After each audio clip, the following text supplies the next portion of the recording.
They got people waiting outside on the sand. Pull your wetsuit off. This just took a turn. You're like- This just took a turn for the worse.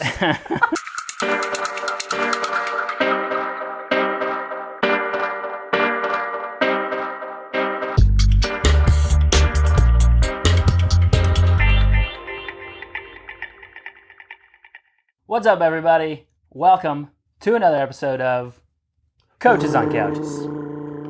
Being slouches It's a good drum roll. with a non-slouch on the couch with us today. We've got Heather Nichols on the couch today. We'll get to her, but first. Who we are? We suck at telling everybody who we are. I am Coach Dale Sanford. And I am Coach Bryant Funston. We are here with Coach Heather Nichols. But first, Shoutouts. shout-outs. All right. It was cyclocross world championships here last weekend.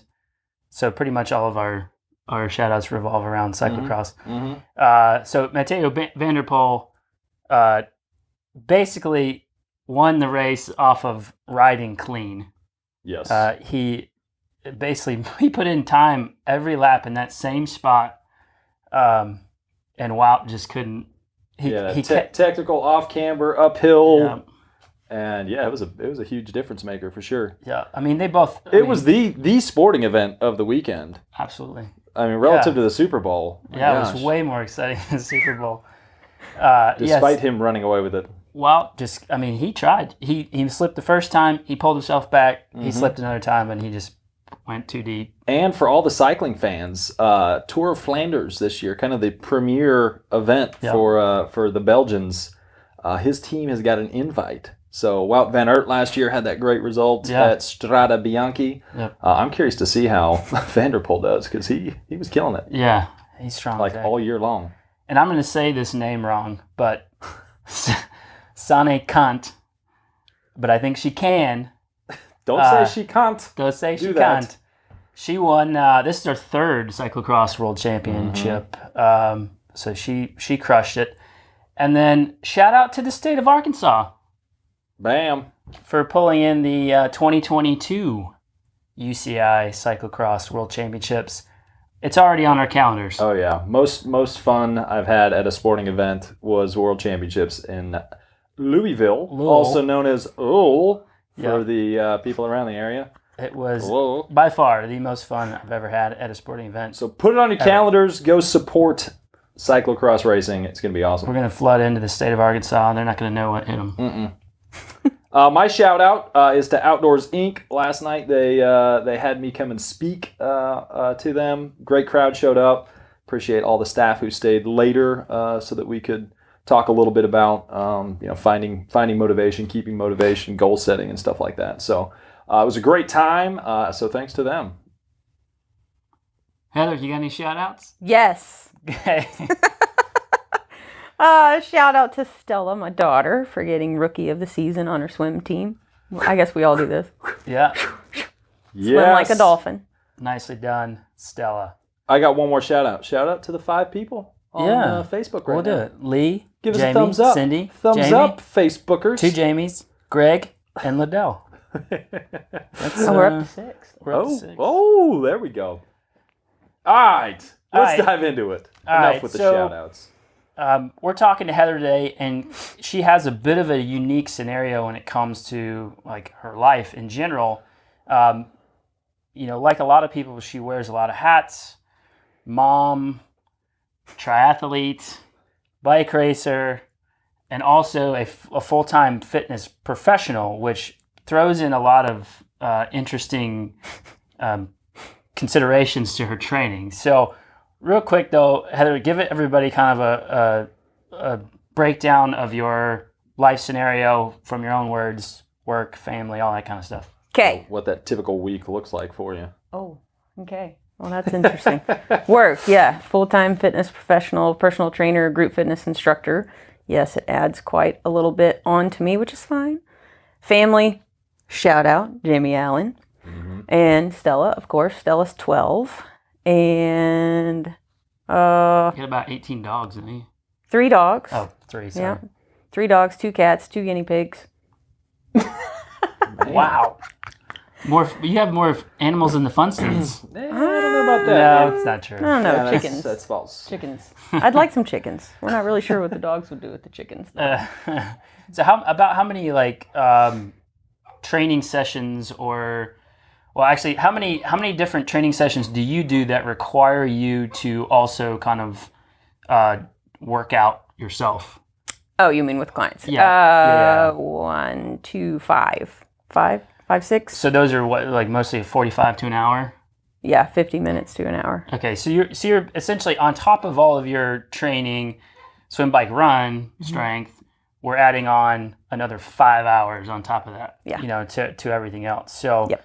that's going to come into play here in just a second. So tell everybody kind of your background in triathlon. You know, how'd you get into the sport? Why'd you get into the sport? Well, I wasn't athletic growing up. I was a theater person. Theater. Yeah, but that's not an uncommon story. It's not. Like, It's just funny. in endurance sports. Well, because, That most seems- people would be like, oh, you played sports your whole life. Mm-hmm. No, I didn't. I started off with running. Running was my thing for a really long time. So when did you start running? Was this like when you were 98? in high school, college? No, out of high school. Okay. 1998-ish, I would say. Yeah, around then.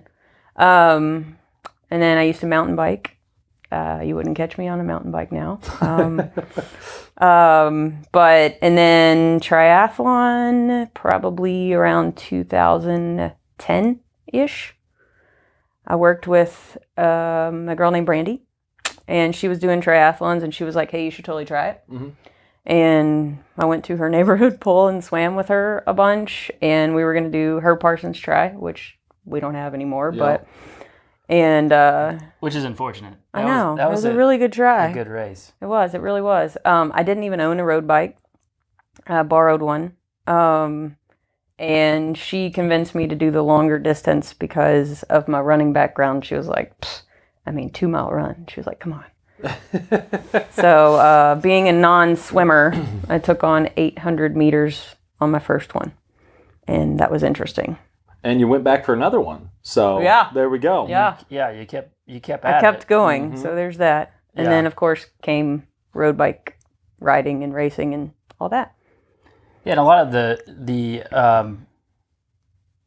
like transition into doing both tri and road cycling, a lot of it was because having both of us, in cycling, bike racing community as well as in triathlon, there's a definite benefit to Mm-hmm. racing bikes while you're racing triathlon. There's really no better way to Yeah, it almost to naturally boost helps your- you your elevate. bike Yeah. lane. Yeah. Elevate your Yeah. bike. If you're a triathlete and you've never done a bike race before, your first one you'll probably get crushed. But still, it's a really good. You kind of see what is possible on a bike. I guess it kind of opens up your mind to more than just steady state efforts. Yes. Um, I think that's been the hardest thing. As a triathlon-wise, I was so used to, I'm going to keep here, I'm going to go really steady. Yep. And then Set- bike racing, Set the throttle and keep it there. set kind the of throttle thing. and go. And so shifting into bike racing a little bit, all of a sudden it's like, no, now I got to go, and then I got to come back, and I got to go, and I come back. So getting used to that's been a little Yeah. challenging. But it also adds like the ability to, like, on a course that forces you to go harder up a steeper pitch, and then kind of you get a recovery down, or there's a lot of turns, like Memphis and May have 22 turns, and if you slow down for each one and you don't accelerate out of any turns, you're losing a lot of time. I was like, there So- goes your average. Right. So being able to get those quick accelerations, settle back in, all that stuff, that is bike racing. I mean, that's anytime you get into a bike race or even a Hammerfest ride, that's what happens. It's on the gas, off the gas, on the gas, steady, on the gas, off the gas, so Yeah. that was a big reason why we transitioned you into also riding bikes. And it's also a social thing. Like, Yeah. it keeps for for triathletes who don't also ride bikes with a group, the hardest thing to get them to do is to ride long and build their aerobic base and their fatigue resistance. Yeah, I think in all my days now of coaching people, I've had maybe 2 people that say I enjoy doing long solo stuff by myself. Sure.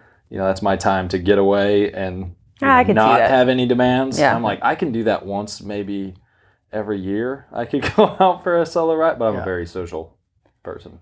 Yeah, personally, I think the longest solo ride I've ever done was like 4 hours. And that was like, by the time I got home, I didn't want to look at my bike. Quick tip on that. If you do have to do a long solo ride, I recommend doing like a big long out and then back. Because you have to get back. Because you have to get back. Yeah. So then just treat it as a 2-hour ride and then you getting back after that and you got your 4. Yeah, it forces you to get back. Although now I guess with the days of Uber, I was you like, can you just could phone a Uber your friend. way. Yeah. Phone a friend. So let's go a little back in time and Okay. what was your first triathlon experience? Herb Parsons. Was that the Showman Annie Oakley? shooter. No, showman shooter. you Oh, jumped okay, yeah, you did long. So one. Judge actually, went was it for the it. Fit City triathlon then? No, it was It showman wasn't? shooter. So that race beforehand, before start to finish took it over, Yeah. it was put on by Doug Ruddle, who, Shout out to Doug. shout out Doug, who, it was the Fit City triathlon, maybe for just the first year or maybe the first 2 years. And it went in the first original course used to be all the way around. You go all the way out to like 193 instead of the 196 loop twice. Yep. Yeah, it was a great I think race. I might have liked that better. Yeah, the longer loop. Yeah. Yeah. But anyways, so that was a total That was diversion. way off topic. You got a course preview on a race that On a no race longer that doesn't exists. exist anymore. For all you that have no clue what 193 is, get on Google Maps right now and Yeah, go yeah. east of Memphis. Look at, Fisherville. Oh. So like how you talked about barely swimming. How did the swim go in that race? You're still here, so it went okay. Yeah, I'm still here. It was very fishy. Fishy. I remember mean jumping bedtime? in and being like, "Whoa, I just tasted fish." I do. Yeah. I freestyled a little bit. I side stroked. Yeah. A little side I stroke. backstroked. A breaststroke. Yeah. I cursed about 400 times. Yep. Been there. And then just kept going. Oh my God! Just get back on the bike. Just get to the bike. Just get to the bike. Yeah. I did survive. The bob to the bike, we call Yeah, it. I bobbed to the bike. That's bob pretty to the much bike. it. Yeah. It wasn't the first try, but I did this next year. I did that same try, and I guess I panicked in the water because we can go there. That's my downfall. A little panic in the water, and I backstroked, and I don't know why I was thinking just follow that cloud. Sighting technique right I got there. way off course. That is a really good sighting technique. Yeah, I mean, because Was the clouds cloud don't moving? move, We'll right? Add this to Yeah. the notes. Yeah, right. And I got way off course, and I remember flipping back over and being like, I don't even know where I am. So that was not the first one. That was the second one. But still. But these are all experiences that Yeah. new Yeah. people are going to have. Yeah. And they think that, it's unique to just them. Yeah. Situations like this, struggling on the swim, Mm-hmm. not being able to swim the whole time, having a side stroke, having to backstroke, having to stop and mess with your goggles. Oh, yeah. It's good to hear that everyone has yeah. that sort of experience. Yeah. I mean, I talked about it a little bit, and when we did my episode, my first try was Mighty Might, and I swam in a backyard pool like 3 times before it. It's about, And- it's about tit for tat for And me. granted, that was 400 meters, but I still thought I was going to die. I just kept thinking, please, let's just get out of the water, make it to the bike, you'll be fine. But it was a lot of 5 strokes and where am I? Where am I? I'm alive. Okay, 5 strokes. I picture strokes. Will Ferrell when he's coming back from in Talladega Nights. Yeah, Are extremely. those the other cars? Yeah, extremely panicked. I was going to say, I've done plenty of tries where you're like, just calm down. You're not going to die. Mm-hmm. It's okay. There's a boat right there. Yeah. Yeah, Okay. Yeah. yeah. So that was a little rough. So on the bike, Mm-hmm. get on the bike. So how did the bike end up going? The bike went pretty well. Like I said, I started mountain biking, so it wasn't like my first bike experience. Yeah. taught spin, so I mean, I rode on a bike a lot then. I didn't know the bike very well because, like I said, I borrowed it. I remember thinking, oh, teach spin all the time. This will be like a piece of cake. It wasn't. If you've ever ridden out by Herb Parsons, it's not the easiest route. It's hilly for our area. Yeah, it's hilly for our area, and it's, like you said, 2 loops of the same thing. So the Herb Parsons Hill, you get to go up twice, not just once. So that was a little rough, but I remember getting through it and being like, oh, this isn't bad. Like after I got over the swim. It's all relative, right? It's like, oh, everything's relative now. Like, yeah.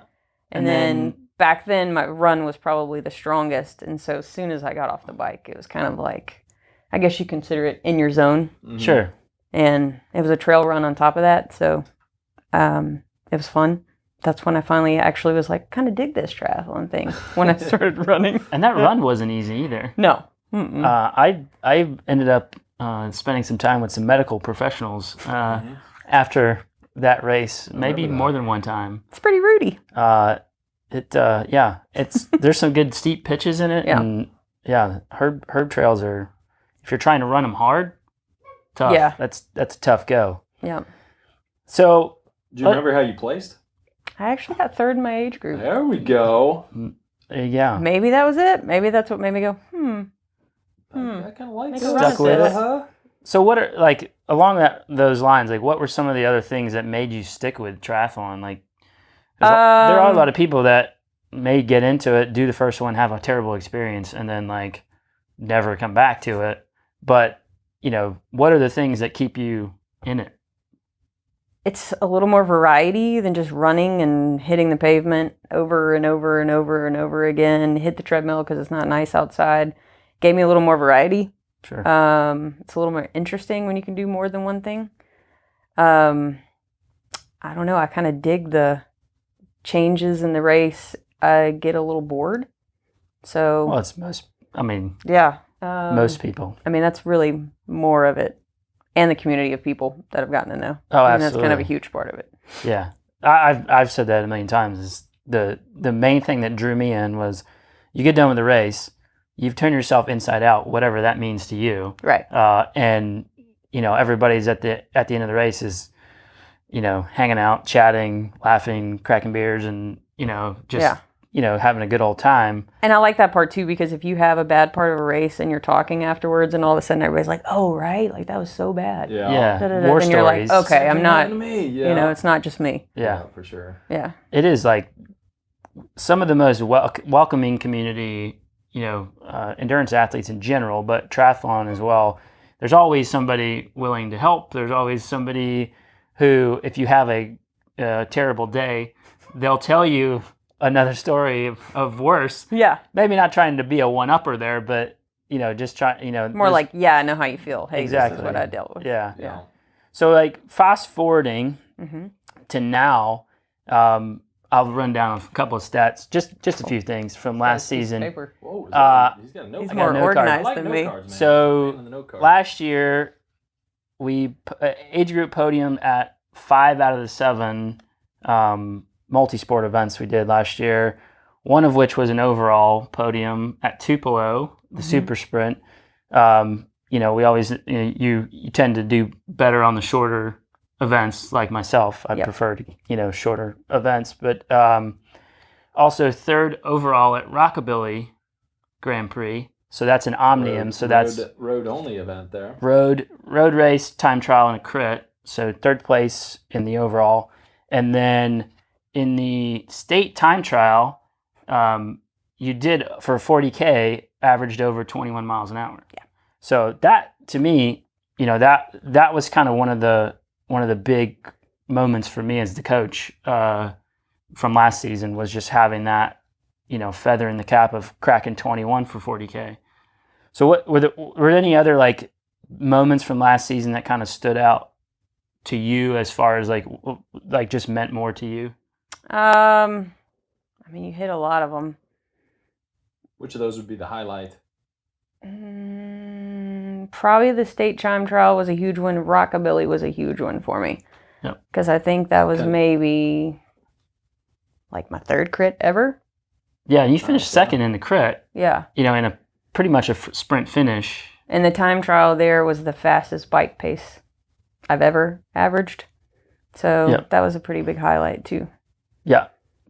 Really the whole year, my bike pace was higher than it was in all the races in the previous year. Yeah. So to see those gains was pretty big for me. And that was kind of, for us over the last season or two, has been the big focus is the bike. I mean, obviously we got more into bike racing and that kind of pushes the focus a little bit. But, especially in a short course, basically in any race, any triathlon you do, the bike is the longest. Right. It's the longest part of the race. So you really getting the stronger on the bike has helped me on the run. Sure. It's really twofold. Yeah. You boost your bike fitness way, way up, and then you're faster on the bike, which is the longest part. So you're putting time into people there, and then you're stronger altogether. So you have less fatigue getting off the bike, and you have a better run.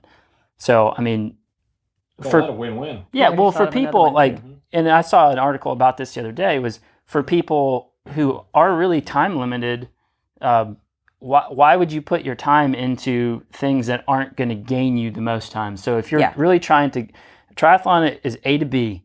It's a time from A to B. It doesn't matter what each of the three parts are.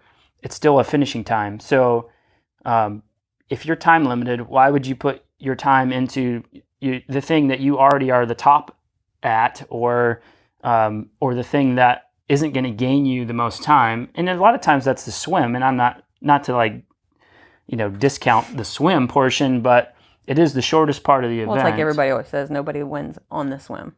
Well, you rarely win in the swim, but unless it's unless you're like one of the better runners and one of the better cyclists, and you're losing by a margin that is equal to the difference between the swim of you and the people who beat you, then, the swim usually isn't the best place to put your time for a time crunched person. True.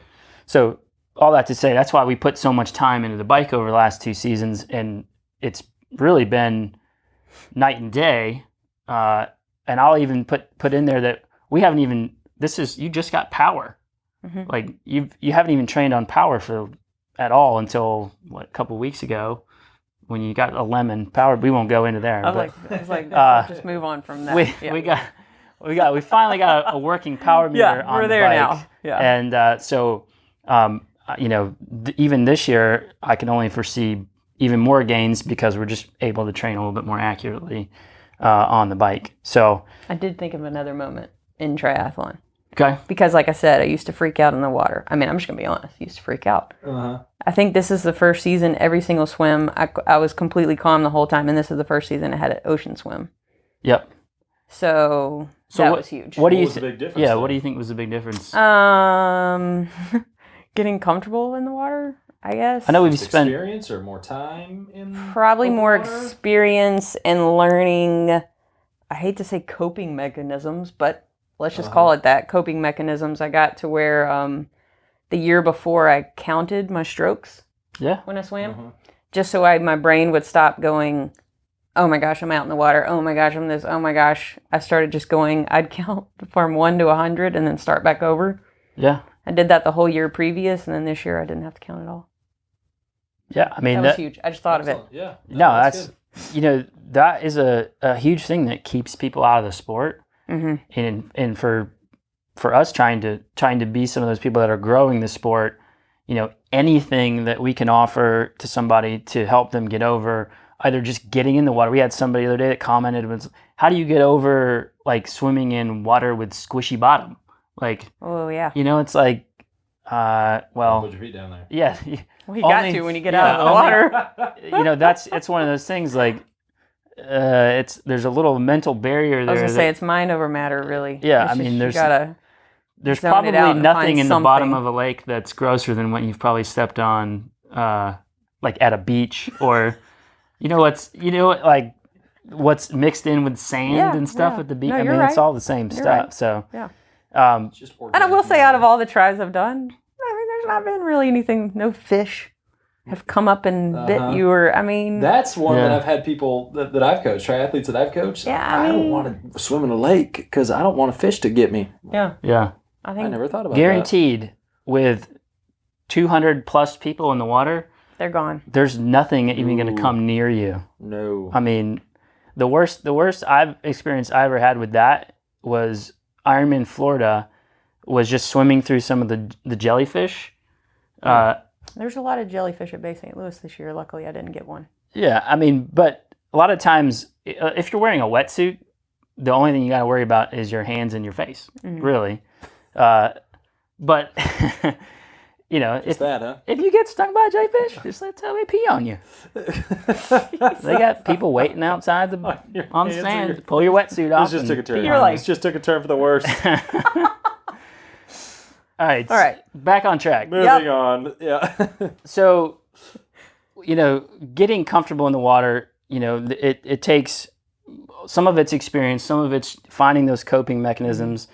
And the big thing that I've found over the years is just the more you can get out in the water and do it without a wetsuit.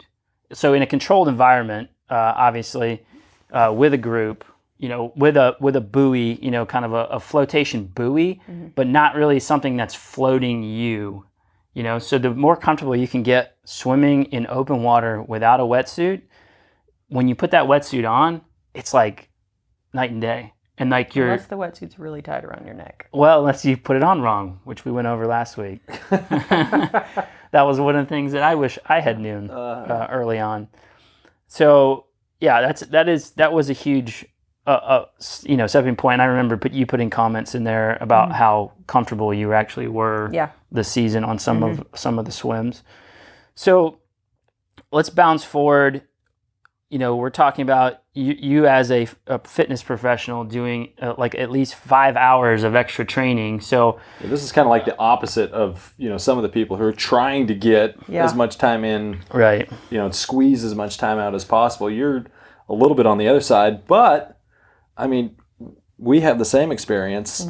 People assume that we just train all the time because we're coaches, but that's not really sport specific training. Absolutely. I had a lady ask me in one of my classes the other day, do you do something outside of this, like teaching?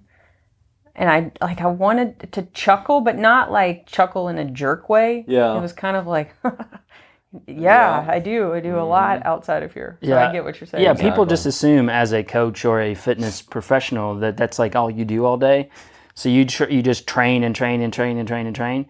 But generally, anything that you get to do outside of your normal training is either not specific to your sport or is at such a low intensity that it's really not anything more than recovery, you know, basis. The occasions that, you know, we get to actually do a workout with an athlete, you know, you can't go your pace. You have to go their pace. Right. You know, so yeah, we get to do some extra training here and there.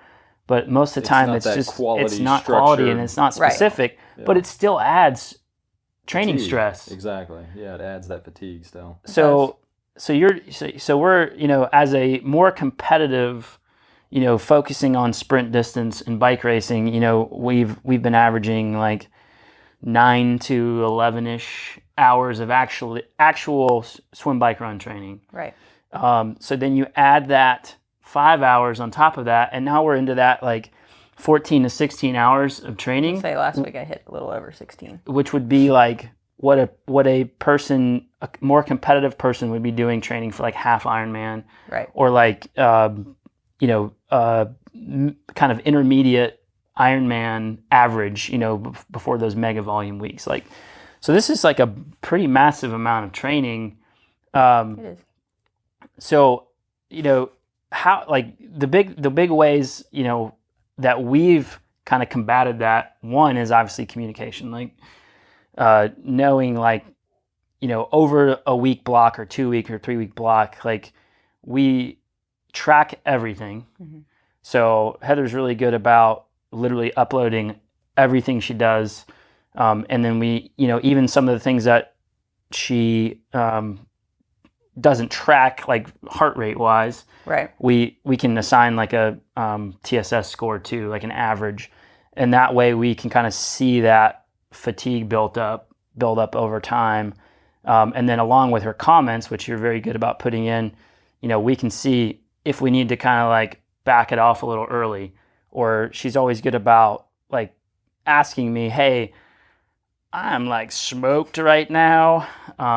And you know, I've got this quality run tomorrow. I'm supposed to be hitting some like max 400s. I don't think it's going to go well. You know, if your brain's already there, that's usually when, you know, we've been good about, okay, let's make it easy, and we'll either try to do this again next week, right, or we'll push it later in the week or whatever. You know, that's where like you are very good about knowing yourself and knowing like your energy levels and knowing like soreness versus pain. Sometimes myself can lie. Like sometimes I can go, hey, I'm really tired, but then go run and it's great. So, well, I mean, you know, but I am pretty good about knowing myself. That's a whole nother point of why you've done well with this, with the program and everything else you have on top of it, is because you don't like make snap judgments about how you feel right there and then and say, screw it, like I'm not going to do it. Yeah. You always give it a chance, like get out there, and if it doesn't, you know, go well, you always will try the first effort. Absolutely. And then a lot of times it goes really well, you know, it was more of a mental thing, you know. But yeah, you've always been good about getting into it and trying the effort. The big thing over time has been consistency. And that's like, you know, I couldn't go an episode without bringing up. I even stuck it in last night at the talk. Did you? Good. It like you've never had, I would say there's never been a week where you've just fallen apart. No. You know, you've let it all, you know, even if it doesn't go well, something happens. Yeah, you always get something done. Absolutely. And if it's crap, you comment and you put it in there. I felt like crap. But you know, it's never stopped you, and I've never just seen a week crumble. You know, so I mean that's a huge thing.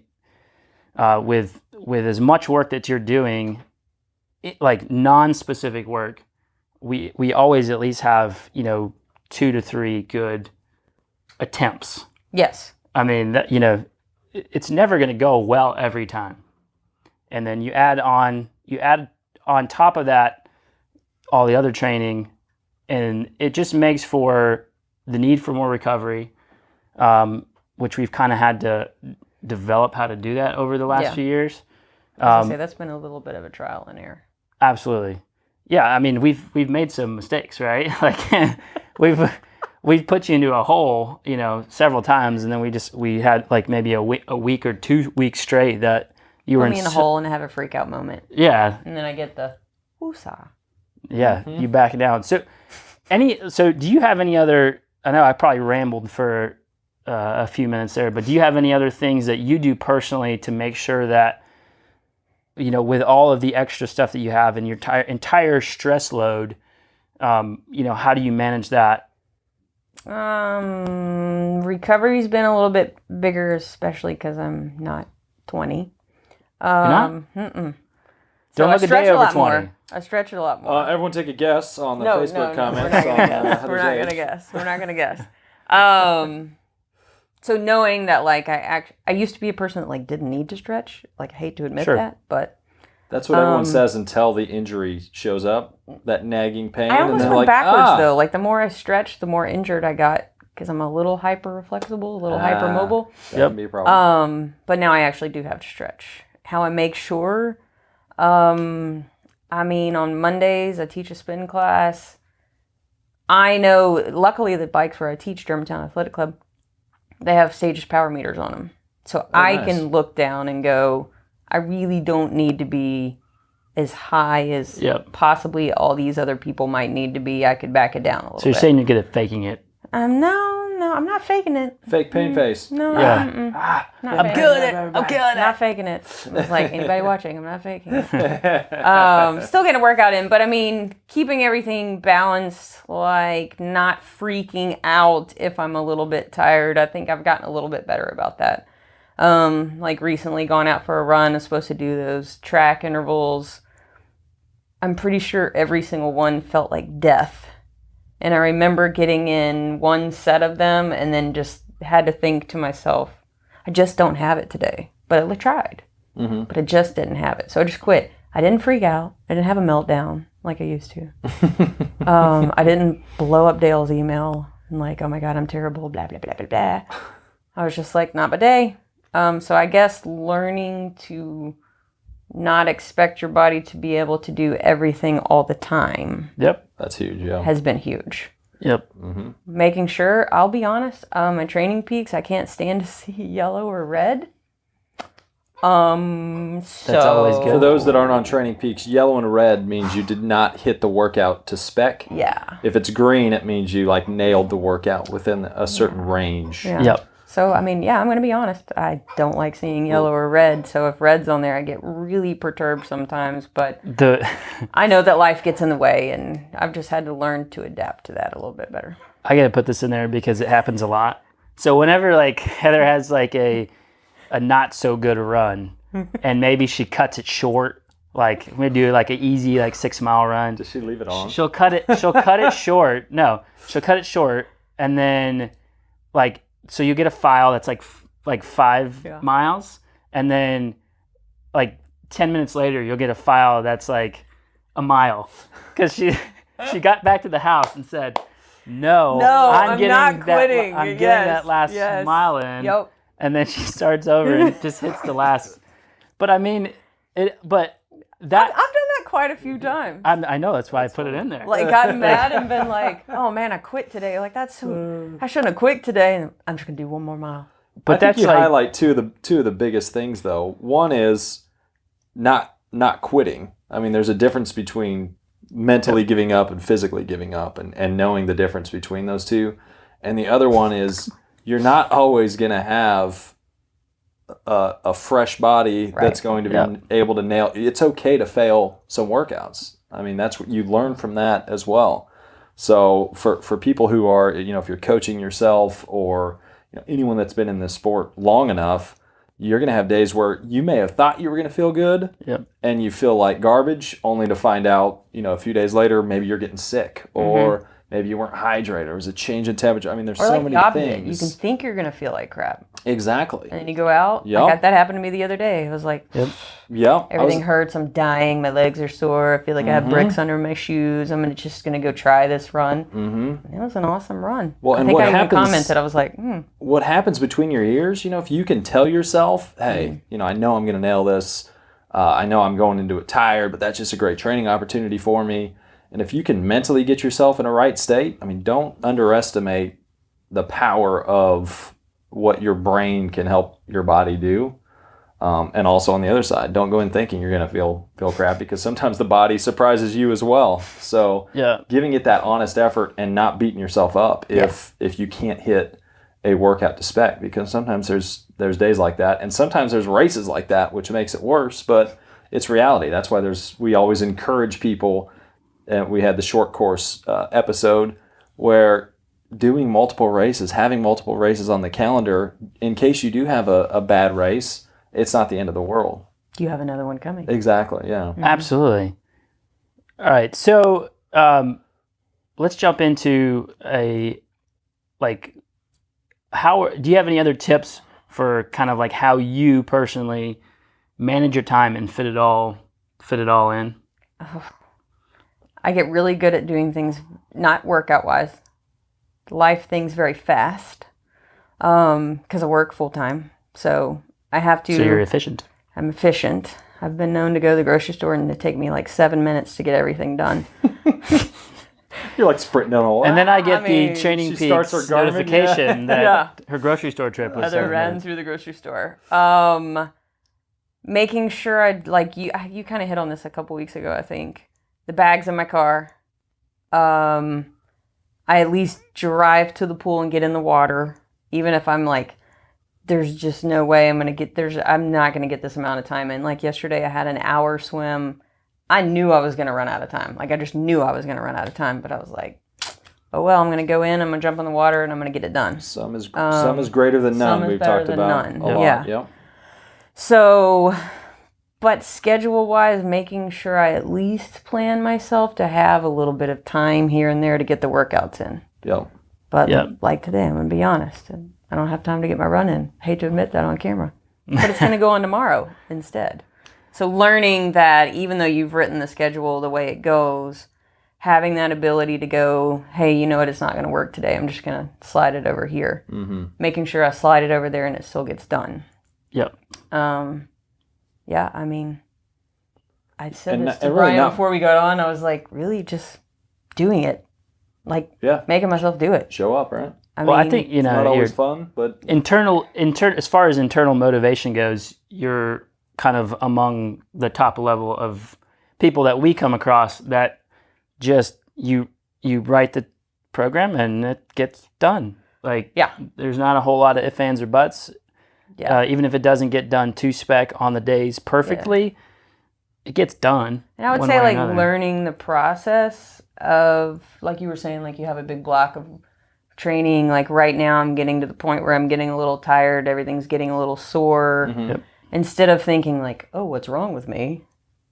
Mentally, I can go, oh, I bet I'm at the end of a block. Yep. I only got, like, 4 more days. If I just push myself past those 4 more days, then I can chill. Well, for those that have never done a structured training program, like, we intentionally build these blocks to accumulate fatigue over 2-3 weeks.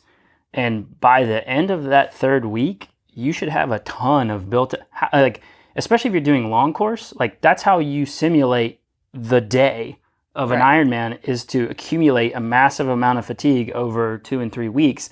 And then you try to go at a race effort toward the end of that block, and all that fatigue that's sitting in your body is going to simulate what you're going to feel on that day when you're out there at hour 8, 9 plus. You know, so like, you've got to understand that later in a training block, things are going to be harder. Things are going to feel worse. You're going to mentally question whether you can do things. And when I'm sitting there writing it, I go, I wonder if she's going to be able to do that.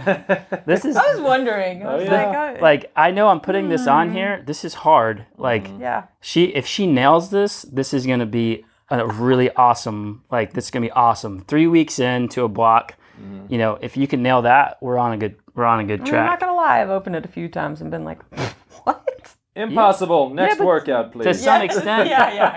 To some extent, like, as a coach, that's our job, is to test you. Absolutely. And if I throw a workout on there and I'm like, well, this is going to either go really, really well, or she's going to completely bomb it. Mentally. And then he sits back and goes, Dr. Evil. So, I mean, the whole point here is the way you improve is you stress your body more than it's used to. Then you allow the recovery to build back, repair, and come back stronger. So, simulating, you know, week 3, you've built fatigue. You're pushing your body now, and that last bit of that last block is you pushing yourself more than what the body's used to. And it's hard, you know, it's not easy. Right. And then you rest hard after it. So it's like, earn your rest and then rest hard when the rest comes. Yeah. I just thought of something. I was thinking about how I used to, gosh, I don't even remember how long ago. Long time ago. Obsess over doing enough. And then when recovery weeks would come and things like that, I would be like, this is like nothing. Like, I'm running for 30 minutes. Yeah. Like, I used to look down on it. And I might have pushed those recoveries a little bit too hard because my brain, let's just call it my brain, was like, this is not enough. Yeah. So learn to say, yes, it is enough for currently where I'm at. Yep. And you get to that point when you have pushed yourself hard enough during the block. So once your body and your mind you teach yourself to push hard at the end, seeing that workout that's like, oh man, that looks like I might not be able to finish it based on how I'm feeling, and powering through that, you're like, okay, I do need this rest now. Like, I need to take this rest, and I'm not going to feel guilty about going. In fact, I welcome going easy for 30 minutes. Well, and with the other training stress that you have, we've always had to, like, dial your recovery weeks way back. Oh, yeah. So, like, you know, whereas you might be doing 10, 11 hours of, like, swim, bike, run training during a normal week, like, your swim, bike, run training on a recovery week is dialed back to, like, 5. It was like 5 or 7. 5, something like that. Something like that. Just so that we are still accounting. You add the other stuff, and you're still getting another 5 hours of training stress. So you're still almost getting 10 hours I was going to say, of because even on a recovery week, I'm still hitting 10 hours. Yeah, so 10, 11 hours. We've had to dial those recoveries like in what I'm assigning for you, like way back more than what a normal person would. Right. Just because you have so much other training stress. So last little bit, like, do you have any tips for other fitness professionals trying to like balance this whole deal? And then any other tips for like newer triathletes getting into the sport? Tips for fitness pros. Your parting words. I know, my parting words. Tips for fitness pros. You probably aren't working out as hard as you think you're working out if all you're doing is your classes. You hit on it. Your body gets pretty used to stuff. I have to do plenty of other strength work by myself, even though I teach 3 strength classes myself. Yep. I still have to do my own stuff because your body gets really used to it. So I guess learning that just because you think you're working out that much in your classes, I hate to be like kind of a brat about it. You're really not, because you get so used to it. It'd be like running 4 miles every single day. Your body kind of goes... Could you do a bike race off of spin classes alone? No.